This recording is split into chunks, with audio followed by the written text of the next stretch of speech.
All right, the calculator can we can type in this equation in the calculator and see what the graph looks like. So the first thing we want to do is we want to turn it on, and we're going to press y equals right there. Y equals, and all these pop up. So if I want to press or type in this equation, I want to go 2 divided by 3, because it's a fraction. And then here, this little button where it says x, t, 0n, we're going to click it to make the x. Just like that right there. And then I'm going to put -3. I can press enter. And then I want to hit graph. Okay. So once I hit graph, I can see the direction of the line. This will tell me that if it's close. Can't tell you exactly what the y-intercept, because remember the y-intercept is where the line crosses the y-axis.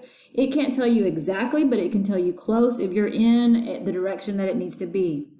So let me repeat. So you're going to hit y equals, type in using the numbers. This is the X button, and then hit graph.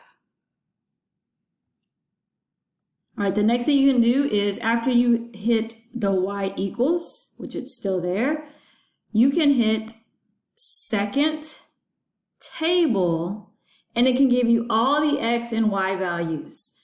Like this is 0, the -3, and you can press the down button